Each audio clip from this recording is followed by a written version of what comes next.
Hello, what up everyone? Another day, another verse na naman tayo. Day 203. In our verse for today is makikita natin sa Ecclesiastes chapter 7 verse 2 and 3. Ang sabi dito, mas mabuting pumunta sa bahay ng namatayan kaysa sa bahay na may handaan. Pagkat dapat alalahanin ng buhay na siya man ay nakatakdaring mamatay. Ang kalungkutan ay mas mabuti kaysa sa katuwaan, pagkat maaaring malungkot ang muka, ngunit masaya ang kalooban. Sa totoo lang, nakakagbigla yung mga ganitong Bible verse, no? And kung iisipin kasi natin sa buhay natin ngayon, di ba? Ang saya-sayang pumunta naman talaga sa mga handaan, mga parties, dun sa mga lugar na kung saan ay kainan, tawanan, mga palaro, 'di ba? At kung ano-ano pang mga masasayang bagay. And honestly, kung papipiliin ako, kung di ko pa nababasa tong verse na 'to, ang pipiliin ko talaga yung kasiyahan, 'di ba? Ang katotohanan, kung papipiliin talaga tayo na hindi natin alam yung word of God, mas masarap talaga yung makipagsaya, celebration kaysa dun sa kalungkutan. But then, surprisingly, the Bible says that mas mabuti daw na magpunta sa bahay ng namatayan kaysa sa bahay na mayroong handaan. Na ang kalungkutan daw ay mas mabuti kaysa sa kasiyahan. Nakagulat, no? Nung una hindi ko siya maintindihan hanggang sa nag-self-reflection ako and na-realize ko na sa buhay kong ito, na sa lahat ng mga pinagdaanan ko, mas marami kang natututunan sa kalungkutan kaysa sa kasiyahan. Mas lumago ako during the time ng kalungkutan, during the time ng kapighatian.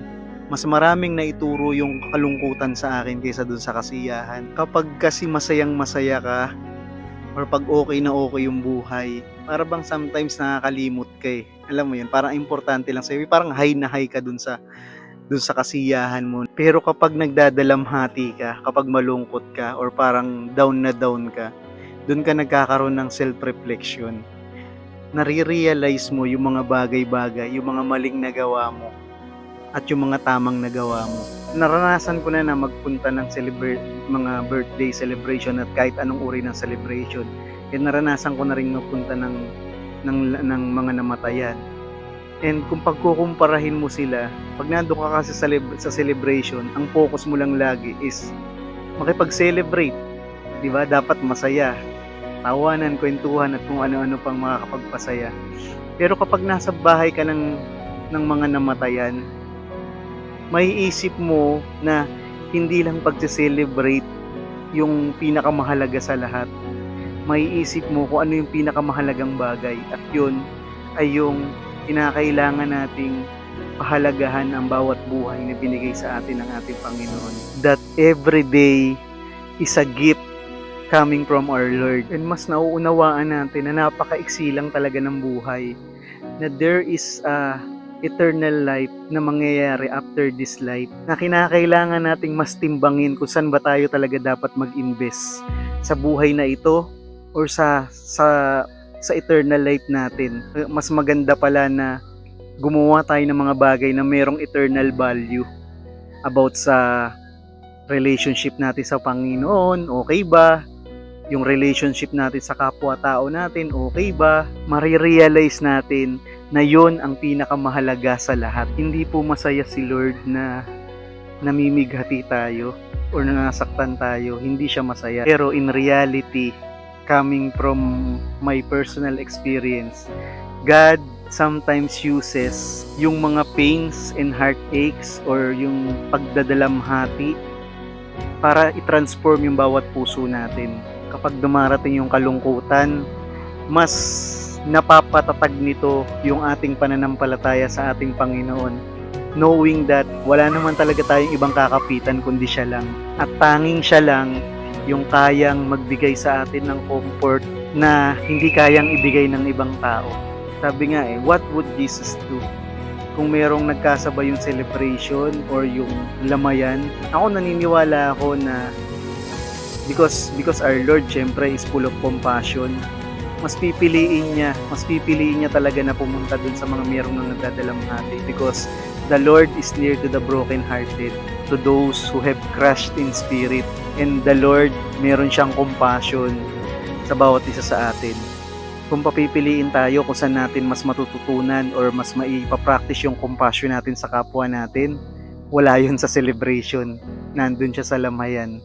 So if we want to have a compassionate heart kagaya ng ating Panginoon, kung papipiliin tayo, halimbawa nagkasabay, mas piliin nating pumunta sa bahay na merong namatayan. Mas may matututunan tayo doon kaysa doon sa celebration.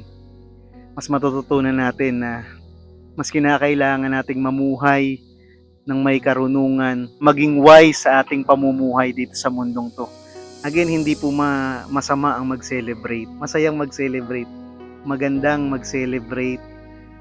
Ang sinasabi lang sa atin dito, kung sakaling papipiliin tayo kung saan tayo pupunta, mas mabuti daw na pumunta tayo dun sa mga namatayan kaysa dun sa celebration. When it comes sa pagtitiwala ng buong buo sa ating Panginoon, mas matututunan natin yun dun sa bahay ng mga namatayan kaysa dun sa bahay ng celebration. Ngayon, tanungin natin yung sarili natin, between dun sa dalawang bahay na yun, kayo naman, ano yung naisip nyo na natutunan nyo during those difficult times kaysa dun sa celebration? Nare-realize din ba natin na ang Diyos ang nagbibigay sa atin ng ating buhay sa kada araw na tayo gumigising?